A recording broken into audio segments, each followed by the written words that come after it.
welcome to Legal Action. My name is David Siegel. I'm joined by my co-host Jesse Barrientos. Good evening. And a special guest today, Corey Bandes. Welcome, gentlemen. Thank you. Welcome. On this edition of Legal Action, we are going to talk about child support and the laws related to it and all the necessary issues. Starting with Jesse, since you're so eager to jump on this one, how is child support calculated typically? Typically, they look at your net income. And so they take things out, deduction for taxes that you pay, Social Security, your pension plan, insurance. Those are the typical kinds of deductions that are allowed to come out of your paycheck to get your net. There's also, there are other calculations, and in fact, they have a program that takes care of those calculations too, because sometimes if somebody is maybe not claiming enough in terms of taking money out in terms of exemptions, that's going to give them a false sense of how much they're making. It might show on their bottom line that their gross, or their net rather, is lower than it really should be. So you take all those things into consideration, and then it depends upon the amount of, well, you have the statutory guidelines. It depends upon the amount of children that you have. For one child, the statutory guidelines, minimum guideline is 20%. For two, 28, 3, 32, and it goes up from there. But the important thing to look at is, in terms of the calculation, that's just the guideline. Now, the court can deviate from the guideline. They can go either down or they can go up. Sometimes there's a compelling need to go up, but generally child support is intended to take care of the child, to supply his or her needs. And just to give you a situation, if you have somebody who's maybe making $5 million a year gross, or rather net, that's a whole lot of child support. For one child, let's say at 20%, that's a whole lot of money. Now, does that child need all that money to support himself for that year? Probably not. But there's other things that you have to consider. It's for the support of the child, but it's also for the intangible things, or maybe not so intangible, like the roof over their head. So, for the custodial parent, to pay for that, to pay for the mortgage, or to pay for the utilities, to pay for food, all of those kinds of things. Right. Well, I was going to interject one other thing. Sure. In terms of calculating child support, one interesting thing that is deducted from gross is any previous child support court orders that you happen to be paying. In at least my real world, dealing with the non-millionaires that I deal with every day, the non-millionaires, you have many men, particularly men, who have child support court orders which need to be deducted in order to arrive at the new net income, and then you take typically 20 or 28%. You're dealing with one or two children as to those children. Though one caveat to that is that if the child that has a child support court order is younger than the ones you're calculating, then you're not supposed to take them. It's not necessarily a pecking order of who races to the courthouse first, as it is the child in terms of birth order. Yeah, that's right. I recently had a case like that, and we could talk about that a little bit later, where the judge actually held the other way, and it's not which is a whole other issue. But it's incentive to race to the court, for the woman to race to the courthouse in order to get the fullest amount of child support possible from the non-deducted paycheck, if you will. Mm-hmm. Let's refer to men in this example. A lot of men feel that if they have joint custody, that they don't have an obligation to pay child support. Can you elaborate a little bit on joint custody and how child support comes into play? Well, is that for me or either one? Okay. Go ahead. Well, again, everybody has an obligation, a legal obligation, and even better, a moral obligation to take care of your kids. All right? You had them. They're your responsibility, and you need to take care of them. That's the bottom line. That's what I tell people that come in, and sometimes they don't like to hear it. Okay? Oh, well, I got to pay it. There's no order in effect. No, but you know what? It's your kid. It's your child. You have to take care of them, and that's typically how I counsel my clients. Okay? But even if you have joint custody, now again, I'm assuming when you say joint custody, it's not shared residential custody. That is to say that there's just one person is the custodial parent, and they're able to share the day-to-day decision-making process. Correct. So, yeah, I mean, that person has to pay child support. You're both obligated to support the child. And those intangibles that we were talking about earlier, in terms of the roof over your head and all these other things, the food and all that stuff, the person who has custody of the child, too, the physical possession, is also obligated to support. And obviously it flows from the person who doesn't have the non-custodial to the custodial, but they're also obligated to pay or to support the The child. reason that exists is that even within a joint custody agreement, you have typically one residential parent. Right. So the residential parent is presumably spending his or her own money on the children living in his or her own household. You need the money flowing from the non-residential parent to the residential parent, just as it would. It's the same situation as if you're talking about the non-custodial parent Right. paying the custodial parent. In essence, there's no difference between non-custodial, custodial versus non-residential to residential within a joint custody scenario. One of the questions that's often asked in my office is, does the recipient of child support have any duty or obligation to report to the payor as to where that money is being spent, how it's being spent? Do they have to account in any way, shape, or form? Corey? No. One word answer is no. This has been tested at the trial level, and the judges have consistently said no. What it is the custodial parent or the residential parent, as the case may be, gets the money into their hands. They spend it as they believe to be appropriate, and it's just deemed to be appropriate, unless you could prove to some very high level that there's some true abuse. If the custodial parent were, for example, a drug abuser, an alcoholic, I suppose there may be some mechanism for accounting. But in a standard situation, the answer is simply no. What about in a case of neglect where the children are obviously not being fed, not being cleaned, not being clothed properly? Would that be a case where somebody can come in and say, hey, where is the child support money going? I suppose the answer is yes, but I think it also naturally would be coupled with a petition for change of custody. Absolutely. Which would be the reason that you'd be wanting to not only account for the money as it's being spent, but want the children within your household so that the abusive situation is simply squelched. Okay. Jesse, you talked about the standard percentages that the court guidelines that the court uses for amount of child support, but how long does one have a duty to pay child support? Until the minor children or child is emancipated, and that covers a bunch of things. For example, when the child is 18, sometimes a little older, it depends. Some people turn, they're still 19 when they're in high school, so when they get out of high school. When, for example, they're in the armed services, stops. Upon the death of the child, if it happens, before that time. And so when they're emancipated, that's when it'll stop. We were talking a little bit earlier in terms of a situation, for example, a handicapped child, where that's a special needs, and it would turn to a special needs adult, where that support may continue because of the needs of that individual.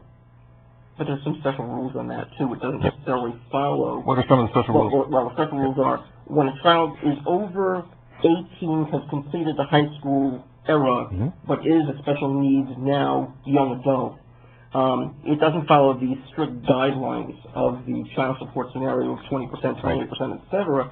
Then you delve into the actual cost needs of the child, the financial resources the child may have, because there may be some money coming in for whatever reason, Social Security disability, for example, may be coming into that child's household. The resources of what has heretofore been the custodial parent, and the financial resources of the former non-custodial parent. And that's very similar. We're probably jumping ahead, but it's very similar to contribution for college expenses. Very similar, yes. Okay, so there's an obligation to pay child support until the child's emancipated. Correct. And now you're telling me that there's possibly an obligation to contribute towards college expenses? Explain this. That's right. I mean, there are factors that are enunciated in the statute, and it basically says if the child has an aptitude for college. There's some other things that parties can agree to in terms of, so the child may want to go to Harvard or to Yale, but parents don't have the financing to support that, so the child doesn't have, or the young adult at this point, I guess, wouldn't have the choice to say, hey, I'm going here. But it's interesting that the children of divorced parents can force the parents to pay for college, whereas the children of parents who aren't divorced or are still together they can't make them pay for college. That's absolutely right. Now, Corey, isn't it true though the child has to first exhaust loan applications and see if there's other means to pay for college before they look towards the parents? Yeah, I mean, they certainly have to apply for loans, scholarships, grants to the best of their ability to offset the cost of both the parents and their own income. And correct me if I'm wrong, Corey, Jesse rather, it's not just the income of the parties at that time but the complete financial package in terms of assets and expenses and everything. Right, of everybody too. And nowadays, it didn't really used to be like this, but nowadays they expect the child to contribute to his or her education. And so, you know, if that means even in some instances working a part-time job, and then it also depends. I mean, you might have a disparity, and many times you do, of income between the father and the mother, and so the contributions are going to be divvied up that way. Who is best able to bear that burden? And it is a burden. Let's jump. Another point, sure. as a tangent to something Jesse was saying about child possibly going to Harvard, for example. I've heard many judges, though this is not statutory law, this is a matter of decision-making kind of law, that they'll take the costs that the university, well, since we're talking about an Illinois situation, that the costs of University of Illinois and split them as such, even if the child should happen to be going to Harvard, Yale, something, so that it limits the amount of cost the parents have to pay, putting a further burden on the child, him or herself, if they're going to go to some very, very expensive school. But Have you ever had a case like that? I haven't, but I think that the bottom line, and that's a good way to work that, but the bottom line is, you know what, if your son or daughter has the opportunity and the aptitude and is accepted into college, you know what, do whatever you can, all right, which means you should start saving now. Right. That's a fantastic thought, but yeah. that's not what happens. True enough. The two of you have jumped way ahead to college. Let's take this all the way back to the point where the child is just growing up. And child support is very important for non-collegiate things like food, clothing, shelter, extracurricular activities. A well-crafted judgment is going to have terms which will mandate that a payor, the person paying the child support, submit to the recipient their income for the year, whether it be W-2s, annual tax returns, things like that, correct? And you know, some people are going to resist that because one party doesn't want the other party to know what they're making. However, you know, it's good in a way because it kind of discourages, in some instances, that petition, and it encourages because if the income is the same or less, the payee is not going to do anything. The payor might if it's less money. If it's more money, then you can bet that the other person, that the payee, is going to come back in on a petition to increase child support. Well, this is leading to my next question. How much of an increase in income would warrant a person bringing a motion to increase child support? There is no specific answer to that question, at least not in my experience. But typically, there needs to, well, first of all, the law says there has to be a substantial change in circumstances. So if you're talking about the custodial parent asking for an increase in child support, there has to be a substantial change in the payor's financial circumstances. So would a standard of living increase, would that constitute a substantial change in income? Well, no. What I was about to say was typically the payor has to have at least, I'd say, a 15 to 20% increase in pay of income. I shouldn't say pay, of income from all sources above that which was established at the time of the order. So, and typically, I always tell people it's about 2 or 3 years. Less than 2 or 3 years, most judges won't consider increases. Is that what you found to be the case in DuPage County? Well, it really depends. If it's a difference of $5 a month in terms of an increase, that's something I'm not going to bring because I think it's a waste of time. If it's going to be a difference of a couple $100, then because if you look over time, 12 months times $200, especially for people that need the money. Again, it's child support, and it just really depends upon the particular situation because sometimes the children, as they grow older, their needs change. They have other activities that they're involved in, perhaps, maybe tutoring and that those kinds of things, and they just change. Kids are expensive. Sure. Corey, what are the ways that child support can be paid? Well, it can be paid either directly from the payor to the payee, or more typically through what's called the State Disbursement Unit, known as the SDU, which is certainly encouraged. It's encouraged that the payor have an automatic withholding from their pay, assuming that they're a W-2 wage earner, and that it be sent to the State Disbursement Unit, who in turn does an accounting, make sure that everything is being received properly, and then issues a check in its own treasury, if you will, to the payee, typically the mother. Okay. And that's an inbred, if you will, accounting system that if typically the mother is going to claim that there's an underpayment of support, well, you can get what's called an account adjustment review, an AAR, from the SDU or sometimes the Department of Public Aid as to exactly what was paid and what was not paid. That also seems to alleviate the issue of the woman, in this case, asking the ex for the child support. Where is it? Why are you late with it? You didn't give me the right amount, that kind of thing. That's true. But let me tell all you folks out there, okay, that guess what? You know what? Keep your receipts, because it's very important. And as good as a job that they try to do, all right, you know, they're going to miss some of those things. And so if you're organized even just a little bit, maybe you have a spreadsheet, or maybe you just make copies of the checks that you have and put them in a file, because when that time comes, you'll be able to establish with little effort exactly what you paid, because you have copies of your checks in order to show that. Let's talk about a case where someone does have an order for support. Right. It's being paid through an order of withholding. Let's talk about the father in this case, the father of the child. If he loses his job, so there is no child support forthcoming, how would you go about enforcing that child support order? Beginning with you, Corey.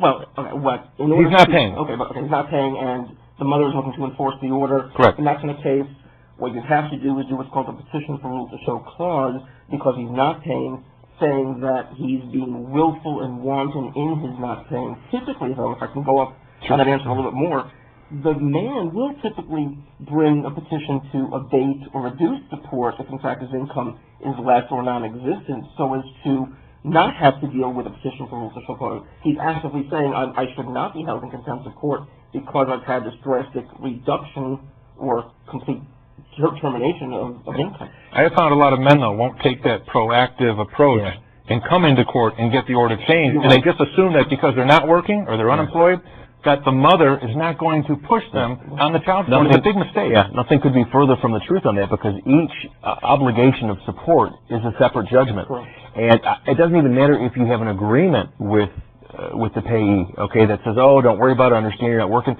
Does not matter. Okay, it's a separate judgment, and you're going to be on the hook for that. So the very first thing. Court order saying that you no longer owe X number of dollars per week, whatever.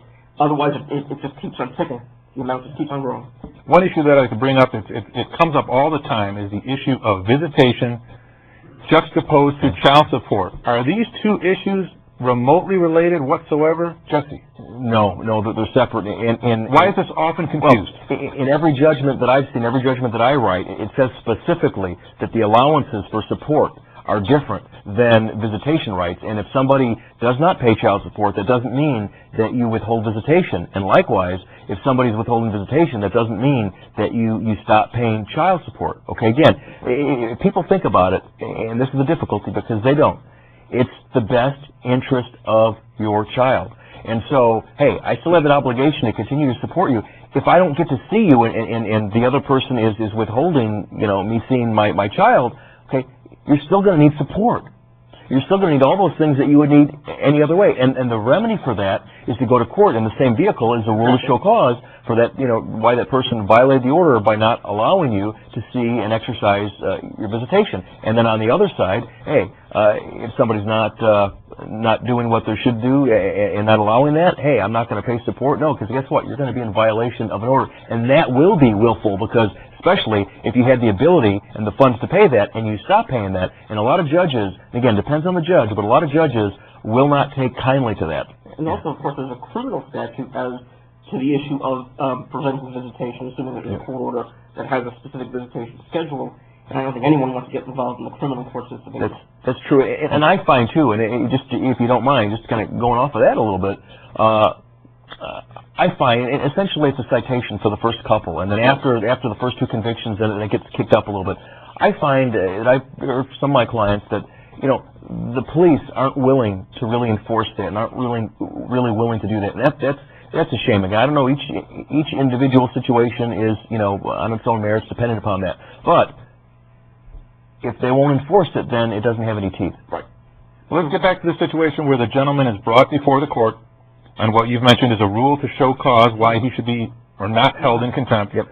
And it's interesting. It poses a negative why he should not be held in contempt. Right. And for him, he has what's called the burden to prove why he should not be held in contempt, not for the woman to say why he should be held in contempt. Okay. Let's say he submits to the court. He explains to the court that he cannot find employment. What will the court likely do in that case? If he can't find employment? Right. Okay, and he has been unable to find employment. Okay, well, First, at least in Cook County, what they'll do is take some preliminary steps in making him maintain what's called a job diary and report back to court with some frequency as to his attempts at finding work. Right. How involved is that? Well, it's a matter of looking through newspapers, looking at the internet, trying to find some job that's suitable to your background, to your skills. And typically a judge will make you maintain either 3, 5 odd lookings per, like unemployment certifications. Something. Can he take a lesser paying job to try and avoid paying the statutory child support that he was ordered to pay?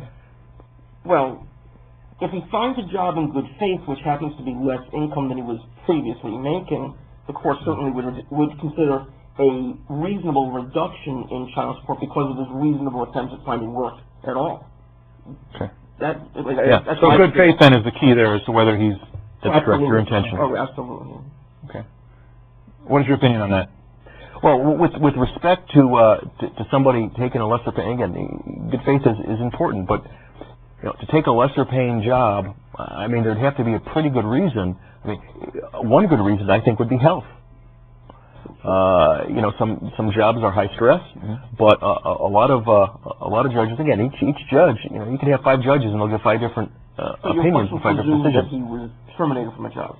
My question presumed that he was acting in bad faith. Bad faith. And that he was not seeking employment, and then when he was brought before the judge, he said, you know what, I'm going to get a job, but I'm not going to get a job that I'm capable of doing. Yeah, then it's a different answer. Sure. If it's bad faith, the judges will not allow a reduction. And in DuPage, you do the same, too, in terms of making a job. And actually, when you say with some frequency, I've seen them make them come every week to report. And it's not going to be good enough that I went here and there. What they want to see is they want to see where you went, what time you went, who you spoke to, and why you didn't get the job, whether or not you got an interview, why you didn't, and they want to see some phone numbers. So it has to be fairly detailed. That is the typical job diary in Cook County also. That's true.